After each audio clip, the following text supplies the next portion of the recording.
Welcome to Sharif commerce academy. তো আজকে আমরা এসএসসি সেকেন্ড ইয়ার ফার্স্ট ইয়ারের অ্যাকাউন্টিং সেকেন্ড পেপার, হ্যাঁ, অ্যাকাউন্টিং সেকেন্ড পেপারে আমরা যে চ্যাপ্টারটা করব সেটা হচ্ছে chapter number 2, accounting for partnership business, অর্থাৎ অংশীদারি ব্যবসা হিসাব। এটা আমাদের শর্ট সিলেবাসের প্রথম চ্যাপ্টার, এটা শর্ট সিলেবাসের প্রথম চ্যাপ্টার, যেটা গত ক্লাসে আমি তোমাদের দেখাইছি, ঠিক আছে। তো এই চ্যাপ্টারে অঙ্ক করার জন্য আমাদের বেসিকটা যেটা জানতে হবে সেটা হচ্ছে সাধারণত এই চ্যাপ্টারে অঙ্কে আমাদের এই 4টা ফরম্যাটের থেকে আমাদের যে কোনো 3টা প্রশ্ন আসে। তো ফরম্যাট 3টা কি কি আমি এখানে একটু বলতেছি, যে আমাদের ফরম্যাট হচ্ছে 4টা ফরম্যাট। 4টা ফরম্যাটের মধ্যে প্রথম যে ফরম্যাটটা আছে সেটা হচ্ছে অংশীদারি ব্যবসায় সম্পর্কে প্রাথমিক আলোচনা। মানে এই আলোচনা না জানলে তুমি অংশীদারি ব্যবসায়ী অঙ্ক করতেছো, এটা কি না জানলে তো তুমি বুঝতে পারবে না। আর এই ফরম্যাট 1 থেকে আমাদের একটা নৈবিত্তিক আসবে, ঠিক আছে। ফরম্যাট 2তে আমাদের যেটা লেখা আছে সেটা হচ্ছে লাভ লোকসান আবন্টন হিসাব তৈরি করা। এই একটা প্রশ্ন, এটা খ নাম্বার প্রশ্নে আসবেই, খ নাম্বার প্রশ্নে এটা আসবেই, এখানেও 4 মার্কে থাকবে। তারপরে লেখা আছে ফরম্যাট নাম্বার 3 অংশীদারি মূলধন হিসাব বা অংশীদারি চলতি হিসাব, এটা আসবে হচ্ছে গ নাম্বার প্রশ্নে। তাহলে এটা হলো খ নাম্বার প্রশ্ন, আর এটা কি গ নাম্বার প্রশ্ন। আর লাভ লোকসান সমন্বয় হিসাব, যখন আমাদের প্রশ্নের মধ্যে এই লাভ লোকসান আবন্টন হিসাব চাবে না, তখন আমাদের ওই প্রশ্নের মধ্যে যাবে লাভ লোকসান সমন্বয় হিসাব। অর্থাৎ খ নাম্বার প্রশ্নে নয় লাভ লোকসান সমন্বয় হিসাব বলবে, অথবা কি লাভ লোকসান আবন্টন হিসাব বলবে। এই হচ্ছে আমাদের 4টা ফরম্যাট। এই 4টা ফরম্যাটে আমরা এই চ্যাপ্টারটাকে কি করছি, সাজাইছি।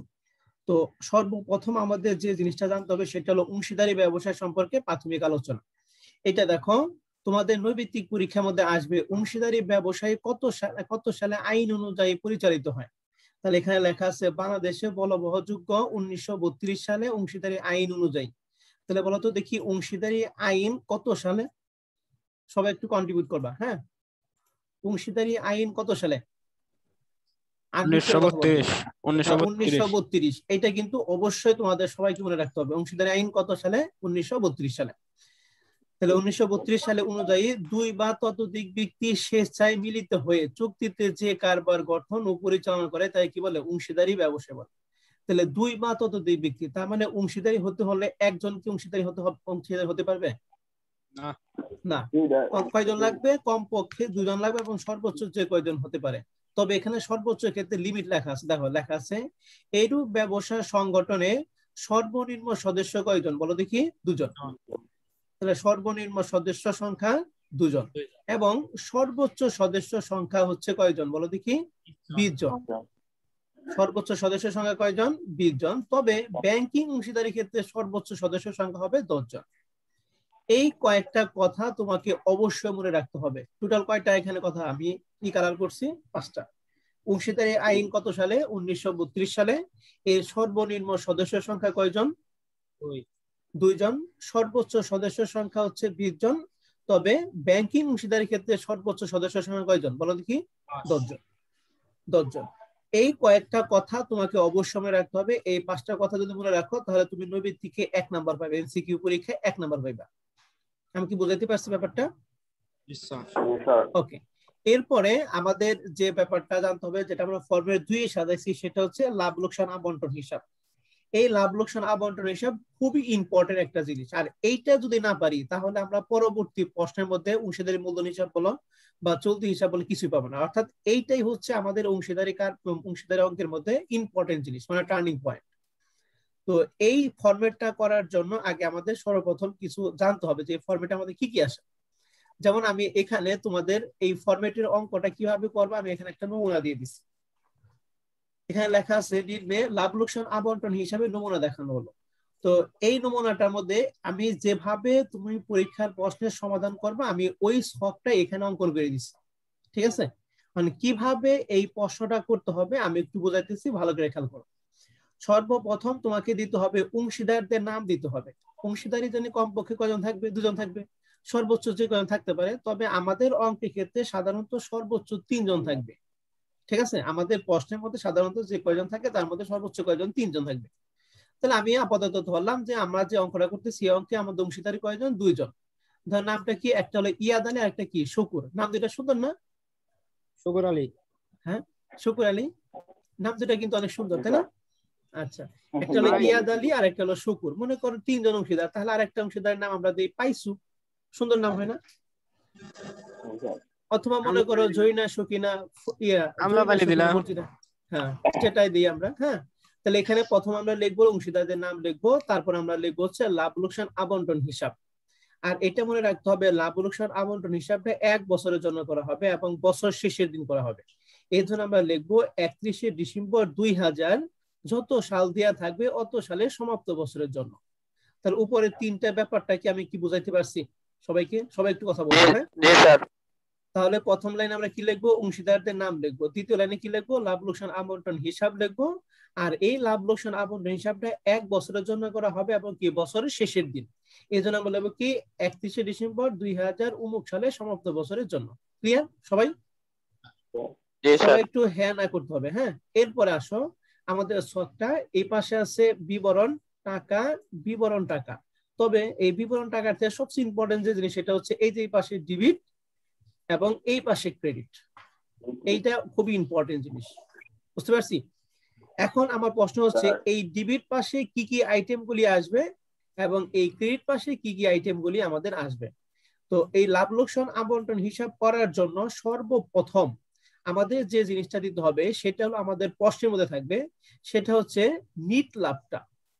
এইটা আমাদের সর্বপ্রথম দিতে হবে। তো এইটা জানার আগে আমি একটু বলে নেই যে এই ডেবিট পাশে আমাদের আসবে যাবতীয় ব্যয়গুলি আসবে। ডেবিট পাশে কি কি আসবে বলো দেখি? যাবতীয় ব্যয়গুলি, এবং এই ব্যয়গুলি অবশ্যই মূলধন জাতীয় ব্যয় না, মুনাফা জাতীয় ব্যয়। অর্থাৎ যে ব্যয়গুলি 1 বছরের মধ্যে বারবার করতে হয়, এই সমস্ত ব্যয়গুলি আমাদের কোন দিকে আসবে বলো দেখি? ডেবিট দিকে আসবে। আমি কি ব্যাপারটা কি বুঝাইতে পারছি সবাইকে? ডেবিট পাশে। হ্যাঁ, আর ক্রেডিট পাশে আসবে হচ্ছে যাবতীয় মুনাফা জাতীয় আয়গুলি আসবে। অর্থাৎ যে আয়গুলি 1 বছরের মধ্যে আমরা কি বারবার পাই। তাহলে এটা এখান থেকে আমরা এটা ক্লিয়ার হইলাম যে ডেবিট পাশে আসবে মুনাফা জাতীয় ব্যয় আর ক্রেডিট পাশে আসবে কি? মুনাফা জাতীয় আয়। এটা কি সবাই ক্লিয়ার কিনা বলো? জি স্যার। ওকে, এখন আসি আমরা অঙ্কটা শুরু করব কিভাবে। আমরা সর্বপ্রথম অঙ্কটা শুরু করব নিট লাভ দিয়ে। তবে মাঝে মাঝে যে সবসময় যে প্রতি অঙ্কের ক্ষেত্রে নিট লাভ থাকবে এমন কোনো কথা নাই। যদি নিট লাভের পরিবর্তে প্রশ্নে যদি নিট ক্ষতি দেওয়া থাকে তাহলে ক্ষতিটা কোন দিকে আসবে? অবশ্যই ডেবিট দিকে আসবে। কারণ আমরা জানি ডেবিট দিকে আসে সব ব্যয়গুলি আসে নাকি, আর ক্রেডিট দিকে কি আসে? সব আয়গুলি আসে। আমি কি ব্যাপারটা কি বুঝাইতে পারছি না পাই নাই বলো তো দেখি? তাহলে এই লাভ লোকসান হিসাবে যদি নিট লাভটা আমাদের প্রশ্নে দেওয়া থাকবে এবং সেটা আমরা যদি নিট লাভ থাকে তাহলে কোন দিকে দিব? ক্রেডিট দিকে। আর নিট ক্ষতি যদি থাকে তাহলে কোন দিকে দিব বলো দেখি? ডেবিট দিকে। ডেবিট দিকে। আমি কি বুঝাইতে পারছি সবাইকে? জি স্যার। এরপরে আমরা প্রশ্ন পড়ব। প্রশ্ন পড়ার পর আমরা দেখব যে কোনটা কোনটা আমাদের জন্য আয় আর কোনটা কোনটা আমাদের জন্য কি ব্যয়। এখন আয়গুলি তুমি কিভাবে চিনবে আর ব্যয়গুলি তুমি কিভাবে চিনবে? আমি প্রত্যেকটা আইটেম এখানে দিয়ে দিচ্ছি। দেখো, প্রথম যে আয়টা হচ্ছে সেটা হচ্ছে মূলধনের সুদ। প্রথম যে ব্যয়টা সেটা কিসের সুদ বলো দেখি? মূলধনের সুদ। এই যে ব্যয়গুলি আমি ইউলো কালার করব, হ্যাঁ, আর আয়গুলি আমি রেড কালার করব। তাহলে প্রথম যে ব্যয় সেটার নাম কি বলো দেখি? মূলধনের সুদ। তারপরে যে ব্যয়টা সেটা হচ্ছে বেতন বা কমিশন। বেতন বা কমিশন এটা আমরা দিই না, অতএব এটা আমাদের জন্য কি বলো দেখি? ব্যয়। তারপরে এখানে আরেকটা ব্যয় আছে সেটা হচ্ছে কি? ঋণের সুদ। তাহলে মূলধনের সুদ, বেতন বা কমিশন, ঋণের সুদ, এগুলা কিন্তু সবই কিন্তু ব্যয়। তারপরে আছে বকেয়া খরচ সমূহ। এই দুইটা ব্যাপার ভালো করে খেয়াল করতে হবে, বকেয়া খরচ এবং অগ্রিম আয়। ঠিক আছে? বকেয়া খরচ এবং কি?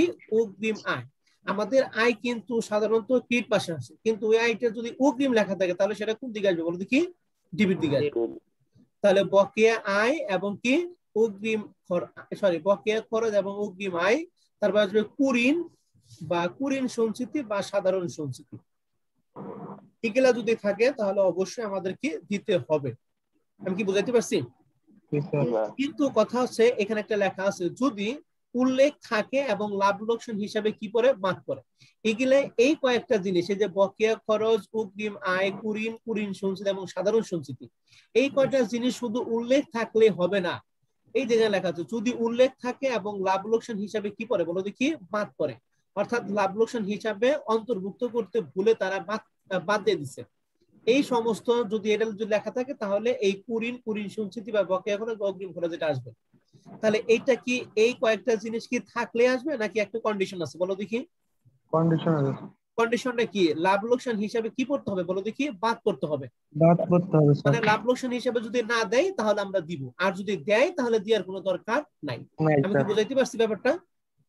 জি স্যার। ওকে, আর এইটা প্রশ্নের মধ্যে অবশ্যই স্পষ্টভাবে লেখা থাকবে, এটা নিয়ে তোমাকে টেনশন করার কোনো দরকার নেই। ঠিক আছে? তারপরে আমাদের যেটা সেটা হচ্ছে আমাদের বন্টনযোগ্য মুনাফা। মুনাফাটা আমরা কিভাবে বুঝবো? যখন আমাদের আয়ের থেকে ব্যয় বেশি হবে, ব্যয়ের থেকে আয় বেশি হবে, তখন আমাদের মুনাফা হবে। আর ব্যয়ের থেকে আয়ের থেকে যখন ব্যয় বেশি হবে তখন অবশ্যই ক্ষতি হবে। তাহলে ক্ষতি হবে ক্ষতিটা কোন স্যার। দিকে আসবে? অবশ্যই তার বিপরীত দিকে যাবে নাকি? বিপরীত দিকে যাবে স্যার।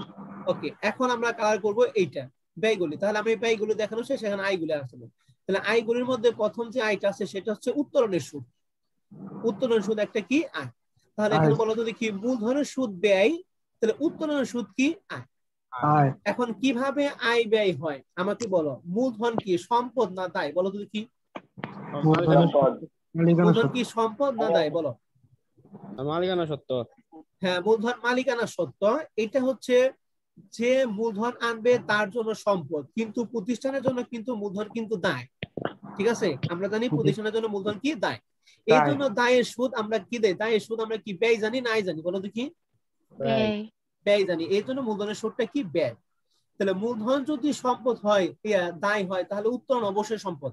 আর সম্পদের উপর সুদ আমরা কি জানি? বলো দেখি। আয় জানি। ঠিক আছে? এই জন্য উত্তোলন সুদটা কি? আয়।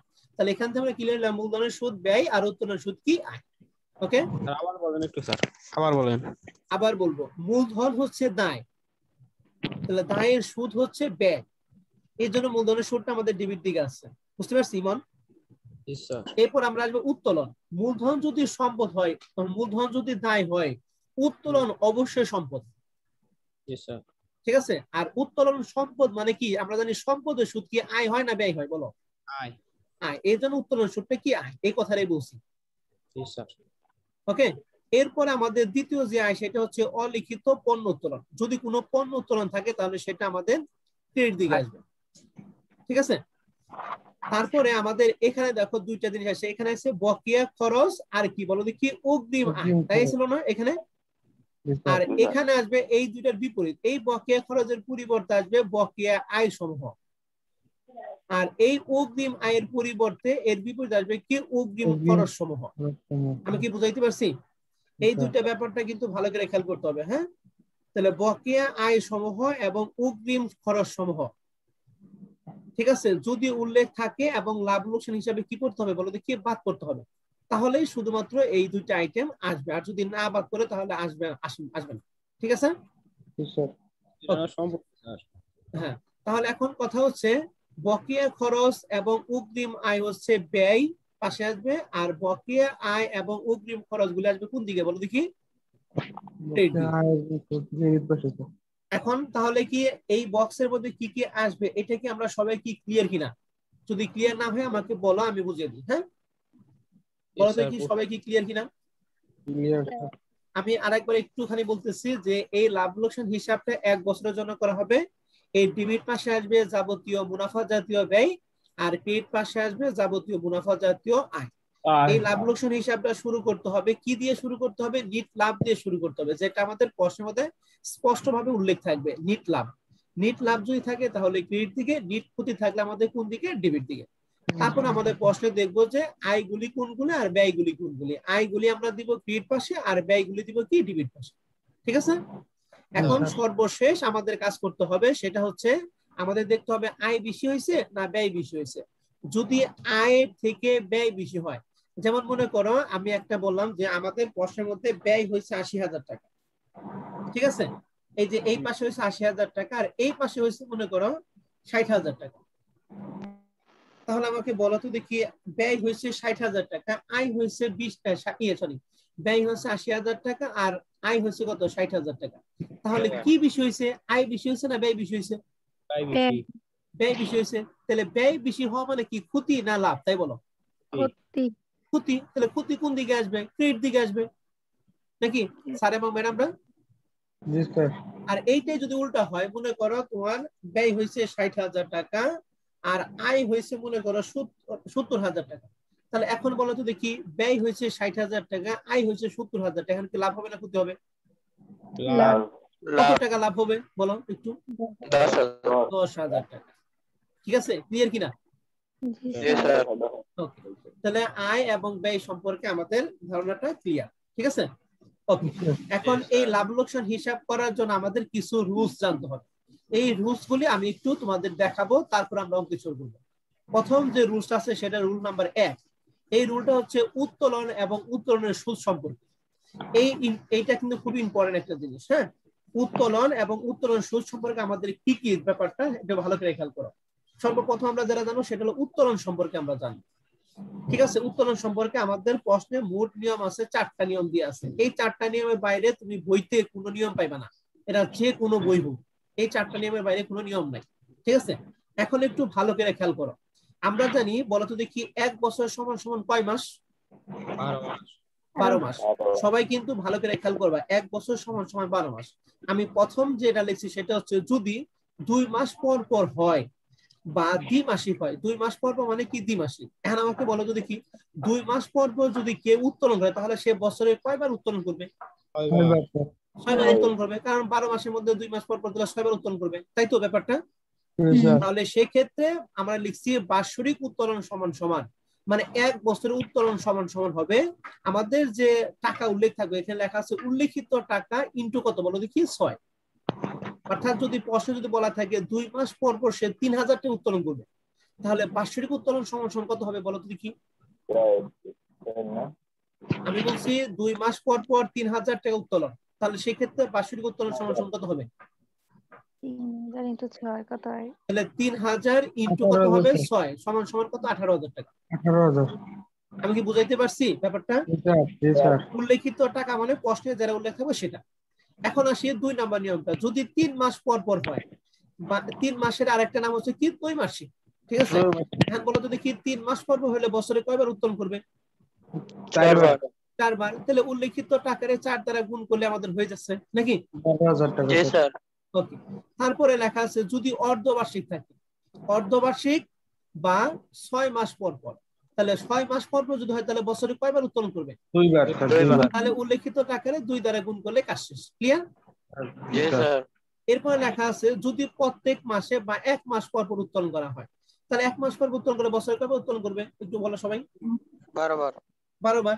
তাহলে উল্লেখিত টাকারে 12 দ্বারা গুণ করলে 1 বছরের উত্তোলন বের হয়ে যাবে। এটা কি সবাই ক্লিয়ার কিনা তাই বলো তো দেখি? জি স্যার। এখন আমাকে বলো তো দেখি, আমি একটা প্রশ্ন করবো। হ্যাঁ, দুজনকে দুটো প্রশ্ন করবো। প্রথম যে প্রশ্নটা সেটা হচ্ছে বলবা, কি বলে? এই যে বলো, রেডমি নোট 10। তুমি বলো ম্যাডাম, 3 মাস পর পর উত্তোলন 2,000 টাকা করে, তাহলে উত্তোলন কত হবে?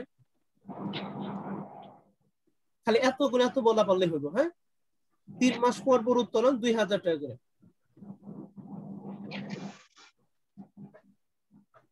পারবা ফাতেমা? আমি? হ্যাঁ, ফাতেমা তো বললাম, রেডমি তো নোট তো তুমি। আচ্ছা, আবার কোশ্চেনটা? আমার কোশ্চেনটা না, আমি বলছি যে 3 মাস পর পর 2,000 টাকা উত্তোলন, তাহলে 1 বছরে কতটা উত্তোলন করবে? 3 মাস পর পর, তাহলে 4 বার 4 ইন্টু আর 2 এটা হ্যাঁ 4 ইন্টু 2,000, 8,000 টাকা। তাহলে টোটাল কত? 8,000 টাকা। তাহলে আমরা কি এটা সবাই কি ক্লিয়ার ম্যাডাম স্যার? ওকে, এরপরে আমরা আসবো উত্তোলন সুদের ক্ষেত্রে। এটা কিন্তু উত্তোলনের ক্ষেত্রে নিয়ম। হ্যাঁ, এবার আমরা উত্তোলন সুদের ক্ষেত্রে আসবো। উত্তোলন সুদের ক্ষেত্রে নিয়মটা কি একটু সবাই একটু ভালো করে খেয়াল করতে হবে। দেখো, উত্তোলন সুদের ক্ষেত্রে নিয়ম হচ্ছে 5টা।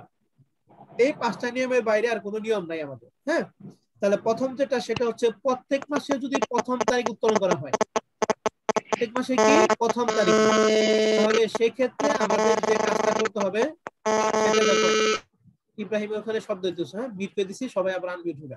তাহলে প্রত্যেক মাসে প্রথম তারিখে উত্তোলন যদি করি, তাহলে উত্তোলনের সুদ সমান সমান, এই উত্তোলন সুদের সূত্রটা ভালো করে খেয়াল করবা, উত্তোলনের সুদ সমান সমান উল্লেখিত টাকা, অর্থাৎ প্রশ্নে যে টাকাটা উল্লেখ থাকবে ওইটা ইনটু কি বলো দেখি? সুদের হার ইনটু হচ্ছে 6.5। এই 6.5টা কিভাবে আসলো? প্রত্যেক মাসে প্রথম তারিখে যদি উত্তোলন করে, তাহলে প্রথম মাসেই সে উত্তোলন করে ফেলাইছে, তাহলে বছরে সে উত্তোলন করবে 12 মাসের মধ্যে 13 বার উত্তোলন করবে, কারণ সে প্রতি মাসে প্রথম তারিখ উত্তোলন করে।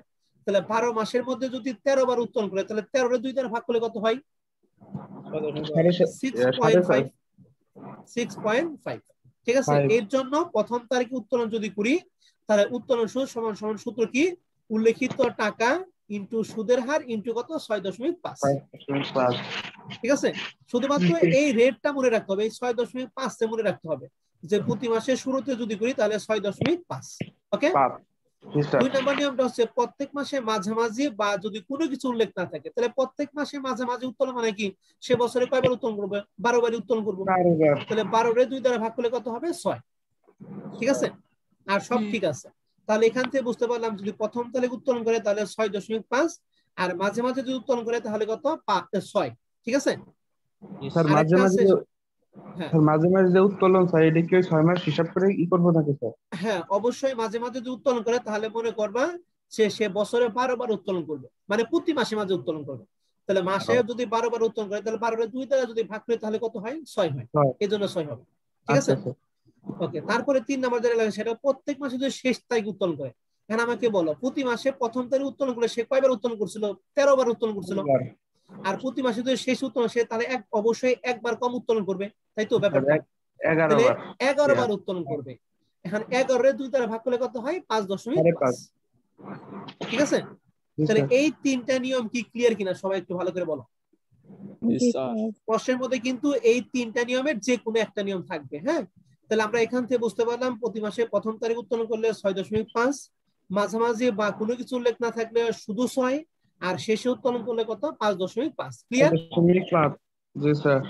এরপরে আমরা আসি 2 মাস পর পর। দেখো 2 এর সাথে একটা সম্পর্ক আছে। 2 মাস পর পর যদি উত্তোলন করি তাহলে 2.5 দ্বারা গুণ করতে হবে। ঠিক আছে, আর যদি 3 মাস পর পর উত্তোলন করি তাহলে 3 এর অর্ধেক কত? 1.5, তাহলে 1.5 দ্বারা গুণ করব। ঠিক আছে,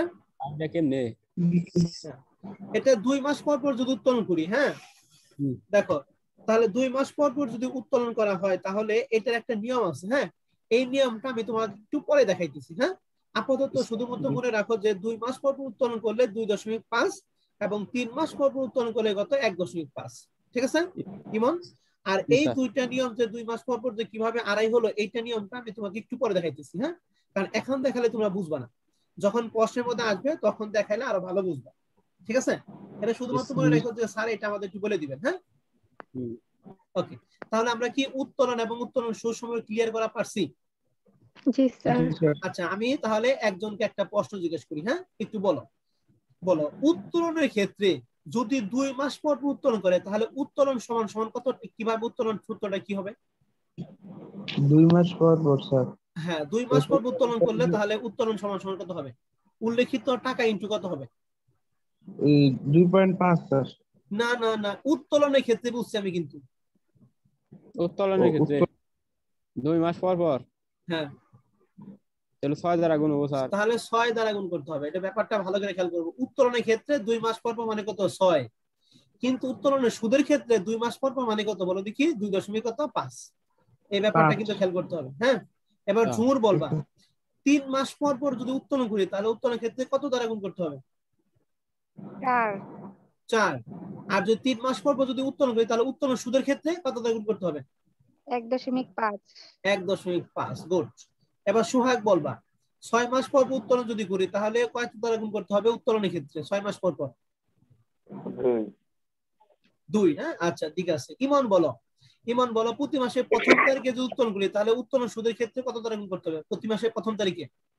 6.5। 6.5। ইব্রাহিম বলো প্রতি মাসের শেষে যদি থাকে তাহলে কয় দ্বারা গুণ করতে হবে? 5.5। 5.5। এবার ইব্রাহিম বলো কি বলে? আব্দুল্লাহ বলো প্রতি মাসে 1 তারিখে 1 মাস পর পর যদি উত্তোলন করি তাহলে উত্তোলন ক্ষেত্রে কত দ্বারা গুণ করতে হবে 1 মাস পর পর উত্তোলন? 1 মাস পর পর স্যার এই যে 6.5 দিয়ে স্যার। না, 1 মাস পর পর উত্তোলনের ক্ষেত্রে বলছি, উত্তোলন সুদ না। ও উত্তোলনের ক্ষেত্রে স্যার 1 মাস পর পর হলে স্যার 12 দিয়া 12 দিয়ে গুণ করতে হবে। তাহলে আশা করি এই দুইটা আমাদের ক্লিয়ার। কি বলো সবাই? ওকে, এবার আমরা রুল নাম্বার 2 এ চলে আসবো। ঋণ এবং ঋণের সুদ সম্পর্কে এই কথাটা অবশ্যই মনে রাখতে হবে। হ্যাঁ, অঙ্কে যদি ঋণের পরিমাণ এবং সুদের হার দেয়া থাকে তবে তারিখ অনুযায়ী সুদ ধরতে হবে, কিন্তু সময় বা তারিখ যদি উল্লেখ না থাকে তাহলে সেক্ষেত্রে ঋণের উপর 6% হারে 6 মাসের সুদ ধরতে হবে। ব্যাপারটা কি বুঝাইতে পারছি আমি না পারি না? আমি আবার বলতেছি, প্রশ্নে যদি ঋণের পরিমাণ এবং ঋণের সুদ দেয়া থাকে, ঠিক আছে, ঋণের পরিমাণ এবং ঋণের সুদ যদি দেয়া থাকে, তাহলে সেই ক্ষেত্রে ওই সুদের পরিমাণ এবং সুদের হার দ্বারা কাজ করব, প্রশ্নে দ্বারা থাকবে ওইটাই। প্রশ্নে যদি সুদের হার দেয়া না থাকে, তাহলে সেই ক্ষেত্রে ঋণের উপর তোমাকে 6% হারে সুদ ধরতে হবে, 6% হারে সুদ ধরবে এবং কি 6 মাসের সুদ ধরতে হবে। এই কথাটা এখানে বলা আছে। মানে প্রশ্নে যদি উল্লেখ থাকে তাহলে ওই পার্সেন্টই, মানে প্রশ্নে মনে করো তোমার ঋণের সুদ আছে 10% হারে, তাহলে 10% হারে আমি ধরবো, ঠিক আছে। আর যদি মনে করো শুধু ঋণের পরিমাণ উল্লেখ আছে কিন্তু কত হারে, কত পার্সেন্ট হারে এটা উল্লেখ নাই, তাহলে সেক্ষেত্রে আমরা কত পার্সেন্ট হারে ফিক্স করবো বলো দেখি? 6%। বুঝতে পারছি? আচ্ছা, আর কমিশনের ব্যাপারটা আমরা পরে আসতেছি, কারণ এটা যখন আসবে তখন বুঝাবো, এখন বুঝাইলে পারবে না। হ্যাঁ, আর বেতন সম্পর্কে আমরা পরে আসতেছি, যখন আসবে এটা তখন বুঝাইলে আরো ভালো বুঝবা, এখন বুঝাইলে আপাতত বুঝবা না। এখন আপাতত এই দুইটা আমি বুঝালাম, কারণ এই দুইটা এখনই বুঝতে পারবে, ঠিক আছে। তাহলে এখন আমরা একটা অঙ্কের মধ্যে চলে যাই, একটা অঙ্কের মধ্যে চলে গেলে তোমরা ভালো বুঝতে পারবে। হ্যাঁ ম্যাডামটা, স্যাররা? ওকে, তাহলে একটু ম্যাডামটা স্যারটা একটু আমাকে বলেন, লাভ লোকসান আবন্টন হিসাবটা কয় বছরের জন্য করা হবে বলো? 1 বছরের জন্য। 1 বছরের জন্য করা হবে। এর ডিবির দিকে কি কি আসবে? যাবতীয় কি মুনাফা জাতীয় কি ব্যয়, আর এই ক্রেডিট দিকে আসবে যাবতীয় মুনাফা জাতীয় আয়, ঠিক আছে। ওকে, এই চ্যাপ্টার থেকে কিন্তু একটা প্রশ্ন তোমাদের ওই যে ইসে দিছিল, অ্যাসাইনমেন্টে দিছিল। হ্যাঁ, একটু ভালো করে সবাই খেয়াল করবা, যদি না পারো তাহলে অবশ্যই অবশ্যই অবশ্যই আমাকে জিজ্ঞেস করতে হবে, ঠিক আছে। ওকে, তাহলে আমরা প্রবলেম 1 নাম্বার অঙ্কটা দিয়ে শুরু করব। হ্যাঁ ম্যাডাম, স্যাররা? প্রবলেম 1 নাম্বার অঙ্কের ক নাম্বার প্রশ্নে দেখো বলা আছে অংশীদারদের উত্তোলনের সুদের পরিমাণ নির্ণয় করা। উত্তোলন সুদ সম্পর্কে নিয়ম কি তোমাদের পড়িয়ে আসলাম না আসলাম না বলো? আসলেন স্যার। এই যে উত্তোলন সুদের নিয়মটা কিন্তু আমরা পড়াইছি, বলো তো উত্তোলন সুদের নিয়ম কয়টা পড়াইছি? 5টা পড়াইছি। আমি আরেকবার একটু দেখে আসি। এই দেখো উত্তোলন সুদের ক্ষেত্রে নিয়ম বলো, প্রতি মাসে প্রথম তারিখে থাকলে কত দ্বারা গুণ করতে হবে বলো? উত্তোলন সুদের ক্ষেত্রে প্রতি মাসে প্রথম তারিখে থাকলে কত দ্বারা গুণ করতে হবে? হ্যালো, সবাই কি শুনতেছো আমাকে? 6.5। 6.5। হ্যাঁ, কথা বলতে হবে। হ্যাঁ, আর প্রতি মাসে যদি মাঝে মাঝে থাকে তাহলে কত দ্বারা গুণ করতে হবে? 6 দ্বারা। 6। প্রতি মাসের শেষ তারিখে উত্তোলন থাকলে কত দ্বারা গুণ করতে হবে বলো দেখি? 5.5। আর 2 মাস পর পর থাকলে 2.5, আর 3 মাস পর পর থাকলে কত? 1.5। এখন দেখি এই কোন নিয়মটা, এই 5টার মধ্যে কোন নিয়মটা আমাদের প্রশ্নের মধ্যে পড়ছে, ঠিক আছে। আমরা একটু প্রশ্নটা একটু ভালো করে পড়ব। দেখো 1 নাম্বার প্রশ্নটা, এটা আমাদের ঢাকা বোর্ড 2019 সালে ছিল। এটা কি সবাই কি দেখতেছো? জি স্যার। ওকে, আমি প্রশ্নটা পড়তেছি, একটু ভালো করে সবাই খেয়াল করবা। হ্যাঁ, দেখো কি লেখা আছে। তারা, ঝরা এবং হীরা একটি অংশীদারি কারবারে কয়জন অংশীদার বলো দেখি? 3 জন অংশীদার, ঠিক আছে। তাহলে আমাদের এই অঙ্কের মধ্যে অংশীদার কয়জন বলো দেখি? 3 জন। আর সবচেয়ে মজার ব্যাপারটা হলো এখানে যাদের নাম থাকবে, নামগুলো অনেক সুন্দর করে সাজানো থাকবে। হ্যাঁ, তারা, ঝরা ও হীরা 3 জন অংশীদার। লেখা আছে তারা কারবারে লাভ লোকসান অনুপাত 2:2:1 অনুপাতে বন্টন করে নেয়। এইটাকে বলা হয় অনুপাত। কি বলা হয় বলো দেখি? অনুপাত। 2:2:1, ঠিক আছে।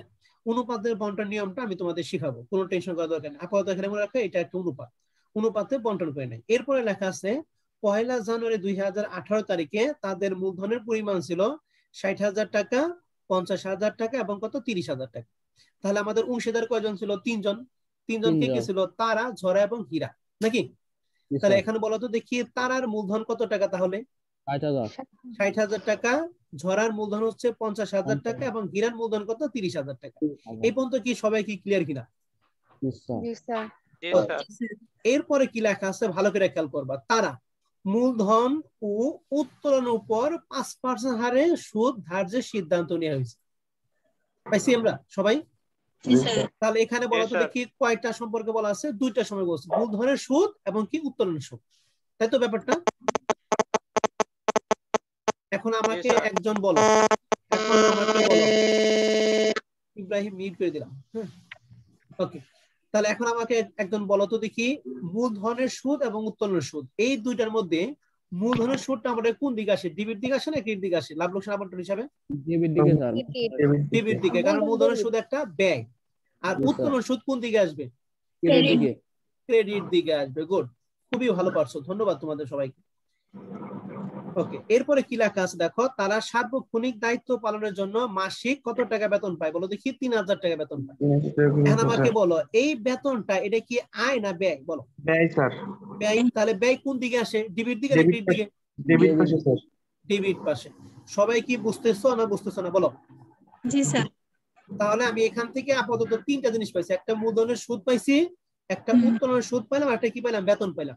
এর মধ্যে মূলধনের সুদটা ডেবিট দিকে যাবে, উত্তোলন সুদটা কোন দিকে যাবে? ক্রেডিট দিকে। বেতনটা কোন দিকে আসবে? ডেবিট দিকে। ডেবিট দিকে আসবে। গুড। এরপরে ভালো করে খেয়াল করা, আমাদের লেখা আছে কি উক্ত বছরে, এখানে কিন্তু লেখা আছে বছরে, মাসে না কিন্তু, বছরে তারা, ঝরা এবং হীরার উত্তোলনের পরিমাণ ছিল যথাক্রমে 9000 টাকা, 6000 টাকা এবং কত? 3000 টাকা। তাহলে এই যে উত্তোলন যে দিয়ে আছে, হ্যাঁ, এই উত্তোলনটা কি বছরে দিয়ে আছে না মাসে দিয়ে আছে বলো তো দেখি? বছরে। বছরে দিয়ে আছে, কিন্তু ভালো করে খেয়াল করতে হবে, বছরে দিয়ে আছে। তাহলে তারা বছরে কত টাকা উত্তোলন করছে? 9000 টাকা। ঝরা 6000 টাকা এবং হীরা কত? 3000 টাকা। 3000 টাকা স্যার। তারপর লেখা আছে উপযুক্ত সমন্বয় করার পূর্বে 31 ডিসেম্বর 2018 তারিখ কারবারে বিট মুনাফার পরিমাণ 65,000 কত টাকা বলো দেখি? 50,000 টাকা। আমি বলছিলাম প্রশ্নের মধ্যে অবশ্যই বিট লাভ কিংবা নিট ক্ষতির পরিমাণ প্রশ্নে দেয়া থাকবে, অবশ্যই দেয়া থাকবে। তাহলে এটা কি উল্লেখ আছে না নাই বলো দেখি? আর এইটা আমাদের লাভ লোকসান আবন্টন হিসাবে কি ডেবিট দিকে দিব নাকি ক্রেডিট দিকে দিব? ক্রেডিট। ক্রেডিট দিকে দিব। গুড, ভালো পারছো। আর যদি নিট মুনাফার পরিবর্তে নিট ক্ষতি থাকতো তাহলে কোন দিকে দিতাম? ডেবিট পাশে স্যার। ডেবিট পাশে। সবাই কি ক্লিয়ার কিনা তাই বল আগে? সবাই কি ক্লিয়ার? ওকে, গুড। এখন আমাদের প্রশ্নের মধ্যে ক নাম্বার প্রশ্ন আমরা সমাধান করব সবাই মিলে, হ্যাঁ? একটু ভালো করে সবাই খেয়াল করবা। আমাদের ক নাম্বার প্রশ্ন করলেই কিন্তু 2 নাম্বার। কি বলছে? অংশীদারদের উত্তোলনের সুদের পরিমাণ নির্ণয় করো। উত্তোলনের পরিমাণ চাইছে না উত্তোলনের সুদ চাইছে বলো তো একটু? তাহলে উত্তোলনের সুদ, তাহলে উত্তোলন যে সুদ আমাদের করার জন্য আমাদের উত্তোলন কত টাকা? প্রথম জন কত উত্তোলন করছে বলো? 9000 টাকা। 9000 টাকা। আমাকে বলো এই 9000 কি মাসে বলা আছে নাকি বছরে বলা আছে? বছরে বলা আছে। তার মানে এটা কিন্তু সে সারা বছরে 9000 টা উত্তোলন করছে। আর উত্তোলন পর জানি কত পার্সেন্ট হারে সুদ ধরতে হবে? এখানে বলা হয়েছিল 5% হারে সুদ ধরতে হবে। তাহলে এই সুদটা কত পার্সেন্ট হারে বলো দেখি? 5%। ঠিক আছে, আমি কি বোঝাইতে পারছি? এখন আমরা সবাই মিলে লিখবো, হ্যাঁ? তাহলে ক নাম্বারে অ্যানসারটা তোমরা সবাই একটু খাতার মধ্যে নাও। তাহলে আমরা সবাই মিলে এখন একটু শুরু করতেছি। তাহলে ক নাম্বার আমরা লিখবো যে অংশীদারদের উত্তোলন সুদের পরিমাণ নির্ণয়। এটার জন্য দাগ কাটার কোনো দরকার নেই, হ্যাঁ? এটার জন্য আমরা দাগ কাটবো না। শোনো, আমাদের 2 মিনিট আছে, হ্যাঁ? যদি কাইটা যায় আবার নতুন করে জয়েন করবা, ঠিক আছে? আজকে আমরা একটু বেসিকটা ক্লিয়ার করলাম, তো এর জন্য সময়টা বেশি চলে গেছে। তাহলে এখন দেখো অংশীদারদের উত্তোলন সুদের পরিমাণ নির্ণয় আমরা লিখলাম। তাহলে এখন বলো অংশীদার কয়জন জানে আমাদের? 3 জন। তাহলে প্রথম অংশীদার নাম কি? ঝুমুর বলো। তারা। তারা। তাহলে আমরা লিখবো কি? তারার উত্তোলনের সুদ, হ্যাঁ? আমরা লিখবো তারার উত্তোলনের সুদ সমান সমান, ঠিক আছে? এখন আমাকে বলো তো দেখি সবাই মিলা তারা কত টাকা উত্তোলন করছে বছরে? এই যে 9000, ঠিক আছে? এই 9000 সাথে ইনটু দিব উত্তোলনের সুদের পরিমাণ কত পার্সেন্ট? 5%। তাহলে আমরা দিলাম 5%, ঠিক আছে? আর উত্তোলন সম্পর্কে আমাদের শুরু শেষ মাঝে যদি কোনো কিছু উল্লেখ না থাকে তা আমরা কত দ্বারা জানি ভাগ করি? মনে আছে? এই দেখো আমি একটু বলতেছি, একটু ভালো করে খেয়াল করো। এই যে লেখা আছে প্রতি মাসে মাঝামাঝি বা কোনো কিছু যদি উল্লেখ না থাকে তাহলে কয় দ্বারা গুণ করতে হবে? 6 দ্বারা গুণ করতে হবে। এটা হলো মাসের ক্ষেত্রে। কিন্তু বছরের ক্ষেত্রে আমাদের কাজ হচ্ছে আমাদের যদি কোনো কিছু উল্লেখ না থাকে তাহলে এটাকে আমাদের 6 মাসের সুদ ধরতে হবে। তাহলে 6 মাসের সুদ মানে কি? গুণ 6 ভাগ কত? 12 দিব, অথবা ডাইরেক্ট 2 দ্বারা ভাগ করবো আমরা। ডাইরেক্ট 2 দ্বারা ভাগ করা মানে কি? 6 মাসের সুদ দিয়া, নাকি? তাহলে ডাইরেক্ট আমরা 2 দ্বারা ভাগ করে দেই। তাহলে ভাগ আমাদের কত? 2। এটা কি সবাই বুঝতে পারছি? আমি কিভাবে নিলাম আমি আবার বলতেছি, ভালো করে খেয়াল করো। 9000 টাকার কত পার্সেন্ট সুদ? 5% সুদ। এই আমরা জানি 9000 টাকা 5% যখন সুদ ধরবো এই 5% সুদ ধরা মানে কি এটা 1 বছর সুদ হয়ে গেছে। তাহলে 9000 টাকা 5% কত বলো তো একটু সবাই ক্যালকুলেটর বের করে বলো তো। 450। এই 450টাই কিন্তু